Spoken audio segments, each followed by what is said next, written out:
Hey everybody, this is Brad from MOTODEMIC.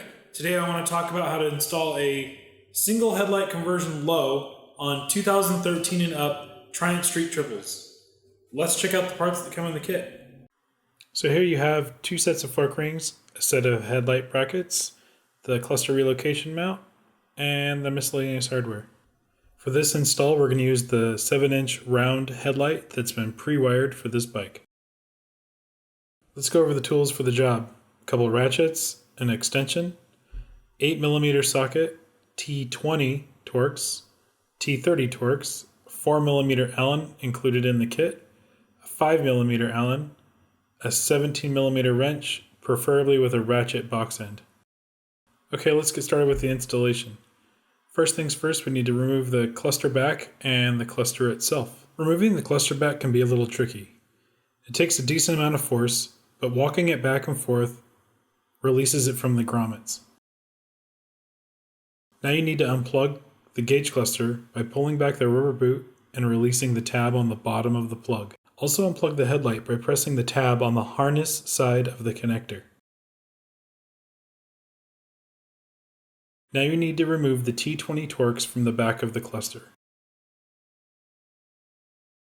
Now the cluster is free to remove from the grommets. Next, we need to remove the single T30 Torx located on the bottom of the headlight bracket. This allows us to remove the intake cover and release the wiring harness. Now it's time to remove the stock headlight bracket. Starting on either side, turn the bars to gain access to the two 8mm bolts.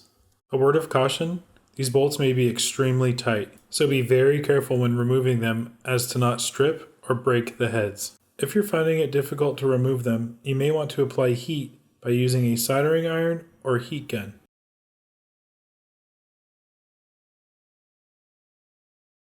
With the bolts removed, you can now remove the headlight. Now we need to install the wiring harness guide spacers. When reinstalling, be sure to put them on the correct side of the motorcycle. They're labeled left and right. Now we need to remove the grommets from the stock cluster bracket, so that we can reuse them in the MOTODEMIC cluster plate. A tip for removing them is to roll them through the hole like so.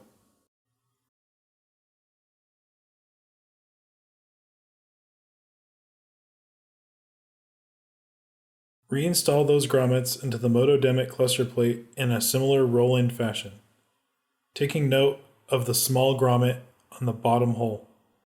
Now you need to remove the two lock nuts that hold on the wire guide. Then simply slide the wired guide off.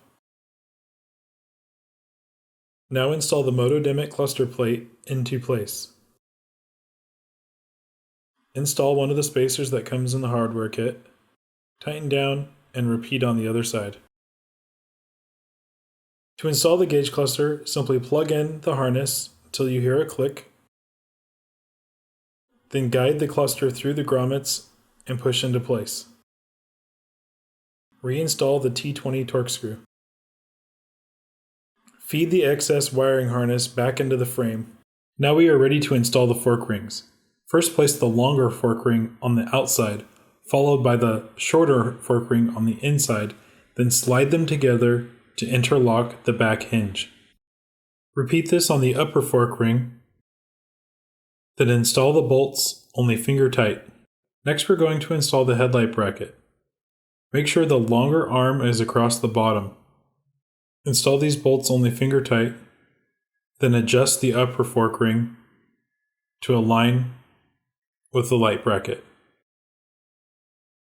Repeat this on the other side.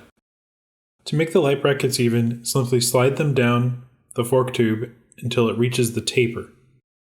This will set both light brackets at a level plane. Now we're going to install the headlight. First, slide a headlight bolt with one nylon washer through the outer part of the light bracket. Then slide a nylon washer onto the bolt on the inside, followed by a rubber spacer. And repeat on the other side. Do not make these bolts too tight. You want the headlight to be adjustable by hand.